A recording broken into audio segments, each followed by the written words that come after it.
from Seoul, Korea, and welcome to the GSL Codas semifinals. Tasteless with me is Artosis. You excited, man? I am excited. It's the round of 4, Tasteless. It's going to be so good. Sometimes these days are actually more exciting for me than the finals. It's like I get to have two epic normally, matches. In GSL history, normally the round of 4 has like 2 matches way better than the finals. But recently we've come out of that. Our last 2 finals were epic. Yes, Genius DRG and then, of course, Jiaxi Leenock. Both Genius epic DRG, I think the best finals we've had. I liked actually the Leenock Jiaxi. I also liked DRG MMA. That was another good one as well. Yeah, those 3, though, are obviously our 3 best, considering all the others sucked. We've got a new feature here today in the studio. They can actually see. They have a monitor. They have a monitor. I think it's behind my head. Yes, it is. Yeah. So, and you know what else? They have like earbuds to hear us. Yeah. And it's really making me paranoid because they're all sitting right there, Tasteless. Yeah. They're looking at me when I look over. They're looking at us when we turn over there. They saw me turn my head, so they turn their head and look. It's really weird, man. The only part that normally it's just us talking into a camera. That still can't be captured as to date right now, unless you come to the studio, is actually how terrible our posture is when we're casting the game. Yeah, that's true. They can turn their head and see that. They can see us in the camera. They're like, oh, they look normal. Then they turn. They're like, oh my god. No, it's one of those things where they just look at us and think, well, these guys are probably going to be using canes very soon. You know, in their 30s, we'll probably have to walk. I'm going to need a walker. You might do a cane, but I'm going to need a walker, Tasteless, one with tennis balls on it. Yeah. Now, one thing I do have to point out, though. Normally, when we're just talking this, no one in the audience can hear us, right? No, nobody can hear us. So if we make, like, a bad joke, and we think we're just like, whatever, that was funny. People are laughing at home, and there's probably one guy's like, yeah, that was funny. But everyone else is like, But now we can, like, just turn our heads to see if it was funny, and they're all going to be shaking their heads like, I'll have to end with some terrible joke. I'll be like, and then she said, those aren't my poodles, and I'll have to turn back and actually find out that it wasn't a good pun at all. And then I'll try to save you. I'll be like, yeah, that's what she said. And then we just both look at each other scared. Yeah. So this is going to be an interesting experience to those of you in the studio. Thank you for coming down. Also, please participate in our prediction poll thingamajig online, where you can see, we actually put the results up on the screen for you during the games. It's a great way to participate. Yeah. I love it when you guys guess wrong. Makes me so happy. Yeah, like with I'm like Supernova, 3%. Huh? Yeah. Crazy guys. Also, come to our GSL finals. I think, although, I think the whole GOM staff is really talented, and we produce like such an awesome show. The finals is by far the greatest thing. Yeah, coming and in out fact, of GSL. If you do go, listen to this, right? Diablo 3 is coming out on May 15th. If you do go to the finals, you get a free special Diablo weapon that no one else can get. Wow.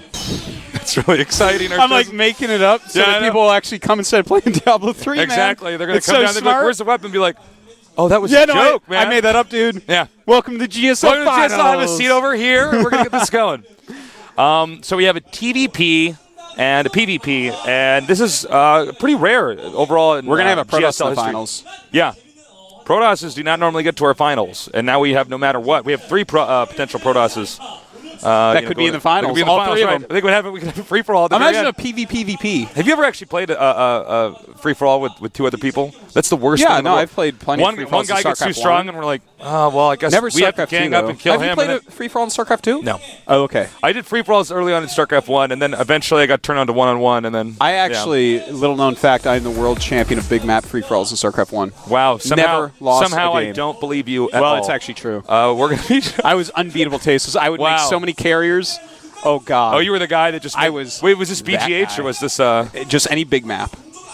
So that's the one with the infinite minerals, right? No. Just a map that has... Oh, you mean like a big I basically open map? needed places to run my probes to just make nexuses because people can't find me.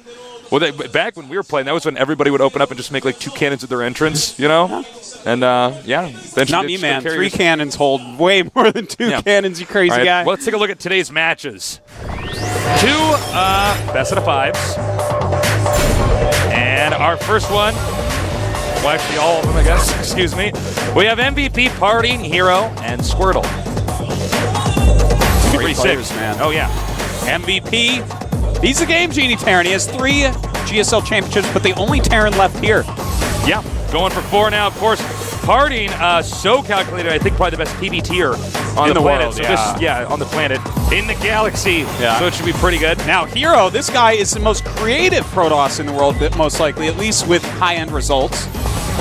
And then, of course, Squirtle. He's solid, he's calculated, and by Zerg and Terran players, he is hated. Yeah. Squirrel is proof it's in bounds. No! He's really good. All right, it is actually packed in our studio. We don't actually quite have the camera shots to do it justice, but yeah, it is really packed in here. Well, you need the Hubble telescope to take a shot of how big this audience is in this tiny studio. Well said, Shakespeare. That was pretty good. Now, we, as you can see here, here are the records for the players in the previous games they played. As you can see, both of them with very impressive results.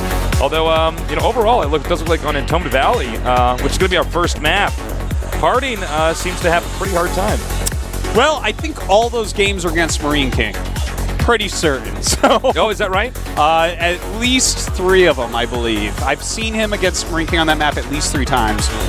Maybe these are just GSL maps, so I don't want to say 100% that's exactly what those stats are, but a lot of his PvT losses are on that map against Marine King. Yeah. And, but the thing is, MVP is the guy that never loses to Marine King. This is the guy that got Marine King 2 of his second places. Marine King was the stool to MVP's gold trophy. Wow. Yeah. I mean, I think it's going to be pretty close, to be totally frank. He stepped on it with muddy shoes twice. Oh, that's and now Marine King is out and MVP's top 4. Everyone's saying Marine King's the best player in the world. Actually, I am too. But MVP is going to show us if, hey, no, it's still me. We'll see. We will see. By the way, Party growing his hair out. Oh, look at that. Yeah. Look at that fuzzy guy. Hey, he's like a Beatles Protoss. Oh, look at that. Looking good, man. Beetle toss. Beetle toss. What type of beetle? Not a dung beetle. He doesn't eat poop, tasteless. What is that? What's that really strong one? The Hercules beetle or something? Well, that's a safe bet. I guess that one has to be pretty strong, Artosis. I might have made that The up. Hercules beetle, I bet. I don't even know if I made that up. Beetles, whatever. All right. A rhino beetle. Those exist, right? Did I make that up? Well, there's a beetle rhino. Oh, it's like a horned beetle or something like that. I don't know. There probably is a rhinoceros beetle. Those things tend to have horns. All right. But beetles actually aren't really scary when you think about it. Other bugs are much more creepy. Yeah, man. Beetle is just a beetle, man. Well, cockroaches are creepy. Zerg's pretty scary. That's true. Yeah, well, not this season of the GSL, but generally speaking. All right, it's time for MVP up against Harding here in the GSL Code S.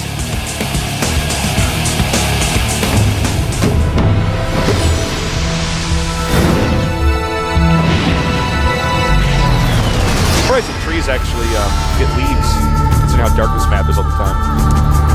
They could be a different type of tree that doesn't use photosynthesis. That could be. It's another planet. Yeah. All right, introducing our players in the upper right, in the red, 3-time GSL champion. He's hungry for win number 4 here. His ID is... I am MVP.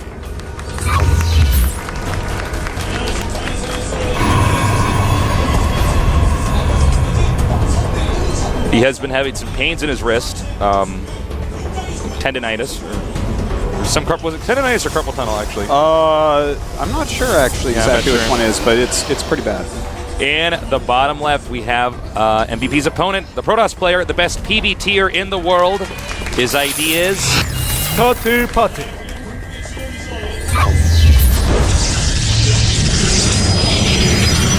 Now, Tasteless, yeah. You know how we just mentioned trees that don't need light? What if there was a tree that needed darkness to grow? Would its own leaves give it shade? Oh, that's a good point. Yeah. The leaves at the bottom just keep growing. Yeah, I don't know, man. Exponentially. It's a little bit weird, but then they get too big and then they can't get enough. Somebody's going to propose after you said it that they have to get moon, like light from the moon, and not just at the point at the No, this isn't Warcraft 3, guys. This isn't Night Elves from Warcraft 3, sorry. The moon doesn't do anything, especially not the tides. They just come in, they go out. You can't explain that, man. No, man, it can't be explained, man. I saw Apollo, he's down the hall. And I don't mean the caster, dude. I don't ask tough questions. What was that song from ICP? It's like magnets, like you can't explain that, or what? You know what I'm talking about? Yeah. It's like magic is real. Like, that's. Oh God, I love that, man. It's like somebody linked me That's my new hashtag. That video like a long time ago, and I was like, watch this, and I'm saying like, this is stupid. And he's like, wait for this line, and gave me the just 2.5 minutes in, and then I saw that. That's so funny, man. Dude, I actually what is it? It's like magic is real. Something I know. Ghosts are real, man. Yeah. It's like, so these scientists are getting me pissed.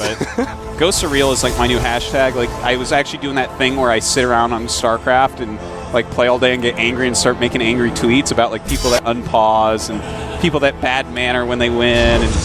And then I was like, wait a minute, I played one Zerg in 20 games. So I tweeted that, and while I hit enter, and then it pulled me back in and gave me a Zerg. So I was like, hashtag goes to real, man. Like, it's obvious, dude. Well, this is interesting. Partying actually is voted the favorite here. I guess that's not shocking, but just considering this, the number of victories, not just with GSL, but many other tournaments here from MVP, I'm surprised he just was not slightly the favorite with the polling data. Well, IMO tasteless. Parting is the best P in the world, the best PVT in the world. Statistically, he's shown that he actually is. And, I mean, he's been looking damn good, really. Him, Squirtle, and Hero all look like they can take this. MVP actually, I mean, he was expected, right, to actually beat Nanoa, and he did, but the way he did it in, I don't think won him too many fans. You know, he did a lot of cheeses and stuff. Which actually, that was really smart of him to do because it won him the match. A win is a win, man. Yeah, but I mean, I can see why people would vote for Parting more at this moment in StarCraft II. I mean, MVP has to reprove himself. It's been too long without a tournament win. Right, it's getting 3 gates now. And just moving around the map with the Stalker, he wants to clean out any SCVs that are hidden there. There is one SCV hidden at the bottom right side of the map. No way that he's ever going to find that. And that's something you always want to do.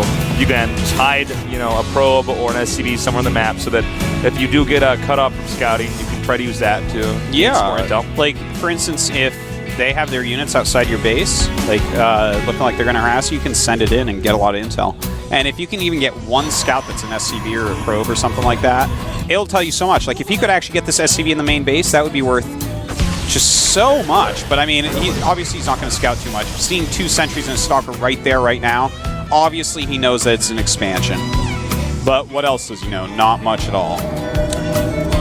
All right, Parting playing it very safe with this build here. There's nothing, you know, extraordinary about what Parting's trying to do right now. So it's a very safe middle of the road game. Getting the forge, he'll probably be getting armor. Yeah, you know, that's actually interesting that he's just starting 1 forge right now, because there's a lot of styles that you can do with this. And, you know, like, for instance, Squirtle, when he goes for a past expansion to 3-gate Robo, oftentimes he'll throw up 2 forges and go heavy upgrades. And another way to do it is to go the quicker Twilight as opposed to a forge to actually get some of those, you know, whether blink or charge, whatever you're actually looking for, and get into your high tumblers a bit quicker. But 1 forge normally means that, and in fact he's showing us that it's going to be Colossus. Because you can't afford 2 forges and Colossus at the same time, really? I mean, sometimes people do it, but you can't really actually afford it. It's kind of risky. So this is like a safe middle of the road, like, okay, I mean, it's a nod, you have to get some upgrades going. All right, well, our Terran player just teching up right now. He's going to have the Viking soon, and you know, +1 attack as well. Yeah, very standard right now from these guys. Yeah, this is pretty bread and butter. Yeah, it'll be a minute. I mean, he's going to move out with the first couple medevacs and start trying to harass a little bit. But before then, I want to say, Tasteless. Yeah. Right now, I'm picking my nose. Let's see if the people turn. No one's turning? Don't worry, guys. I wasn't actually picking my nose. I'm just trolling you. Anyways. This is kind of a cool feature. Yeah, man. I'm testing them. I'm seeing what this audience is going to do. Yeah. Well, you actually get the look with the position I'm in. I almost always have to be. Yeah, no, you have to turn your head around. You have to be like Owlman. Yeah, exactly. Oh, wow. That scan actually missed the robotics bay.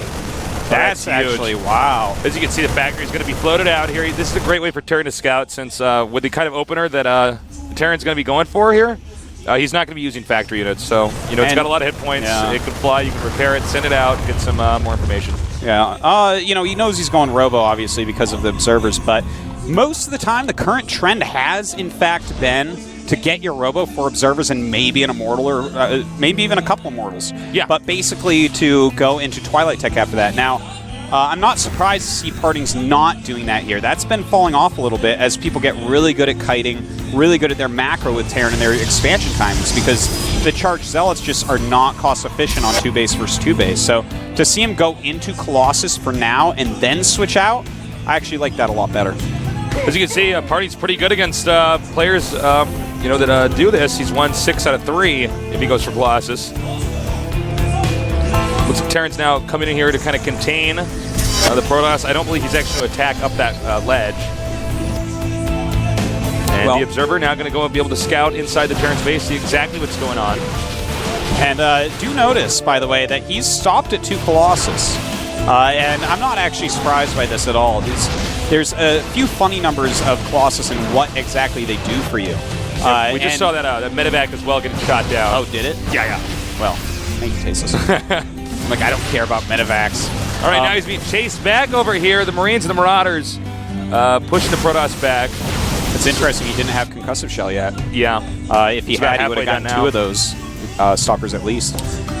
But back just for a second about Colossus numbers. If you make 1 Colossus, you're trying to trick them into Vikings. If you make 3 Colossus, then you're actually going Colossus. If you make 2, that's a transition where you have 2, you force them into Vikings. The Colossus aren't the scariest thing in the whole world. It's not like they look at it and say, oh, I'm going to die. But it allows you to get into your other gas-heavy tech like Templars quicker. You know, I think it's really nice what Parting's doing here. It's what's smart about it as well is that if there's any ambiguity about how many Colossi or Colossuses they're going to get, then the Viking number becomes confusing. If you overmake Vikings, let's say you have like 10 Vikings and they just have 1 Colossus. Yeah. But that's not useful. You're going to kill the Colossus immediately, and then what? Yeah, You're going to land the Vikings, and Vikings on the ground, especially against Protoss units, are just not good. Or he's moving out now, and this is going to interfere with the arc that Terran has. And Terran is going to have to retreat. Or no, excuse me. Oh, whoa, man, that's a lot of SCVs over here. and The SCVs are getting stuck, though, behind the Marines and the Marauders. Got coming in just a little bit late. Actually, Parting should not have left his base yet, Tasteless. It's a little bit too risky there. He does not have Psystorm yet. Those 2 High Templars completely worthless. Okay, if he had blocks him Psystorm, off. he would have been fine. But there's a little hole in there, allowing the Marines and Marauders to spill in. He's got the micro against these Marines. Big ball dropping down, landing the mules. He says this is going to be game over now. Wow, well played by MVP here, Tasteless. GG. And that's one thing you have to be very careful of when you walk out with Colossus. You got to make sure that you have enough to actually kill their army off. And he didn't have the additional splash damage. That was actually the worst time for him to walk out. I think what he wanted to do was catch some units of MVP while he's running away, but MVP had already sent the SCVs. We didn't quite get a shot of it, because he did have an observer moving around the base. Did he not see the SCVs sent? No, I don't think he did. Because there was no reason for him to actually go down the ramp if he had seen the SCVs. I mean, if you see the SCVs, that's when you want to stay in your main, possibly even just make a force field wall, so that nothing gets up there. Well, then the SCVs aren't mining. You're losing time. You know, he went to Colossus and then switched into High Templar tech, and he left his ramp at the moment where he had Psystorm half the way done. And if it's exactly half done, that's like your weakest moment in that tech switch. It's your weakest moment. It's when you have the minimum amount of splash damage that you are going to have for that entire game. So he actually moved out with the minimum amount of splash you could have, happened to coincide with a lot of SCVs coming down, and thus GG. See the Wolf and Caldor on our preview screen? Yeah, man, they just I walked don't even in know with they're on pizza. TV right now. Wow. Now they're not even going to turn around, are they? All right, No, all they right. aren't. Those, of course, are our Code A casters. It was really shocking, actually, the move by Parting to move out there, especially considering he had the intel. You should be able to see a giant stream of red stuff leaving. Yeah, I didn't check where the observers were. Maybe he moved out, but I would assume that he should have been able to see that this was coming at him, because he didn't have the observer, if I remember right, over the army, which is normally where it is for the Terran to see. Yeah, and then I shoot just down. wasn't really checking for the observers. I'm not so sure, but yeah, I mean, it was the wrong call. Yeah. I really think he was just getting a little bit greedy. I really think he was thinking, okay, he's going to see me walk out. I have a lot of force fields. That's kind of like a choke area. He's going to run. That was never the plan for MVP. If he had run, yeah, you pick off like maybe up to 10 units with some force fields and some Colossus, and you're like, 10 units dead. I'm taking my third and getting Storm. But it's just too greedy. Too greedy. Sit on your ramp until that Storm's done. Yeah. All right, it's time for game number 2. Parting getting cheesed out that game, looking a little flustered. Let's see if he can come back and win this. Because right now MVP's up 1 game here in the GSL Codes semifinals.